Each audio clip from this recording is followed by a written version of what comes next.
পদত্যাগ আজকেই করতে হবে। আমরা এখনো ধৈর্য ধরে দাঁড়াচ্ছি, আমাদের ধৈর্যের বাঁধ ভাঙবে, আমরা ভিতরে ঢুকে যাব।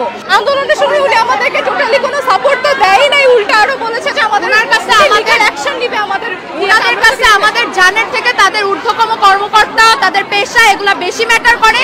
তাদের স্টুডেন্টদের প্রতি তাদের কোনো দায়িত্ব নাই। তারা আমাদেরকে গেটটা খুলে নেয়। আমরা যখন গুলির মুখে ছিলাম, পুলিশের মুখে ছিলাম, আমাদের উপর হামলা করা হয়েছিল, তাদেরকে আমরা বারবার বলছি আপা গেটটা খুলেন, আমাদের সেফটি দরকার।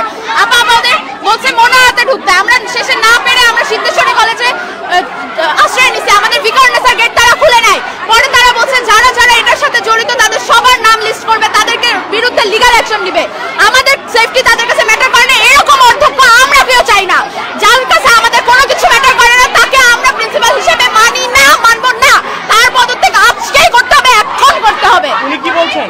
ওনার কথা আমাদের আরেকজন পদার্থবিজ্ঞানের ফারহানা মিস, উনি বলছেন উনি পদত্যাগ করবেন না। উনি নানা ছলনা করতেছেন পদত্যাগ না করার জন্য। উনি বলতে পালায় যাইতেছেন, কখনো কোথাও গিয়ে লুকায় যাইতেছেন, তাকে খুঁজে বের করে আনা হয়েছে।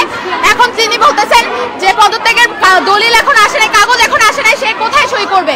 অথচ সবকিছু রেডি, তারা সই করতে বিলম্ব করতেছে। আমাদের ধৈর্য বাঁধ ভাঙলে আমরা ভিতরে ঢুকে যাব। আমরা এখনো ধৈর্য ধরে দাঁড়াচ্ছি, আমাদের ধৈর্যের বাঁধ ভাঙবে, আমরা ভিতরে ঢুকে যাব।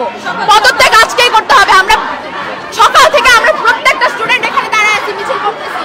আমরা এই ধরনের দুর্নীতিবাজ আমাদের স্কুলে এলাও করবো না।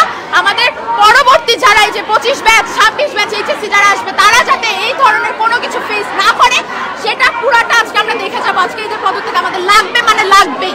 আমরা আর কোনো কিছু জানি না।